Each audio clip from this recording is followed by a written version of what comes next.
பொதுச் செயலாளர் மணிதீரி கே சுமர், பொருளாளர் ஏ அப்ரஹாம் லிங்கன்,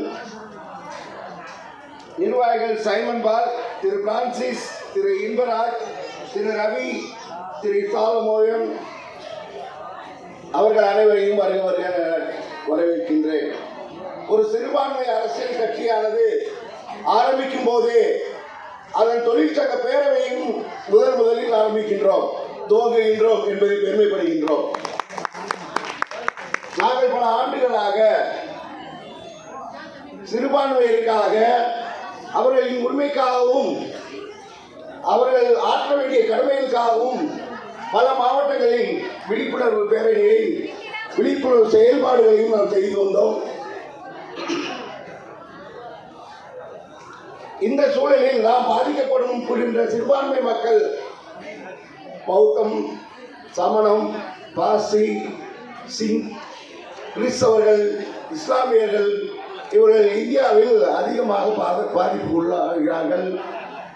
அவர்கள் உரிமையும் கடமையும் பெற, அவர் அரசியல் அதிகாரத்தில் அங்கீகாரம் பெற அவர்களுக்காக தனி ஒரு அமைப்பை உருவாக்கக்கூடாது என்பதற்காகவே நாங்கள் பல நாட்கள் சிந்தனை செய்து நோடு செய்து இந்த அமைப்பை, அரசியல் கட்சியை இன்று தொடங்கியுள்ளோம்.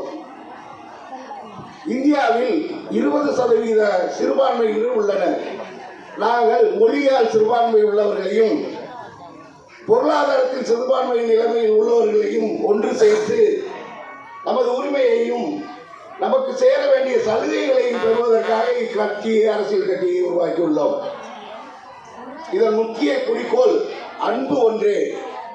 நாம் அனைவருக்கும் சமமான இந்த இந்தியாவில் ஒவ்வொருத்தருக்கும் கிடைக்க வேண்டிய கடமைகளையும் பொறுப்புகளையும் நாம் நிறைவேற செயல்படுத்துவதில்லை, நாம் நிறைவேற பெறுவதும் இல்லை.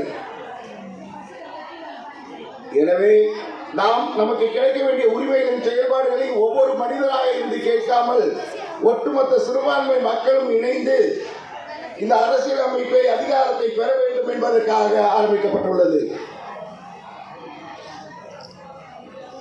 இங்கு அரசியல் அமைப்பு சட்டத்தில் அனைவருக்கும் பேச்சுரிமை, சொத்துரிமை, எழுத்துரிமை போன்ற அனைத்து உரிமைகளும் எல்லாருக்கும் நிரந்தரமாக அளிக்கப்பட்ட ஒன்று. ஆனால் பெரும்பான்மையில் சிறுபான்மையாக இருக்கக்கூடிய சில மக்கள் அவர்கள் நமது உரிமைகளையும் நமது உடைமைகளையும் சூறாடி கொண்டிருக்கிறார்கள். இந்திய அரசியல்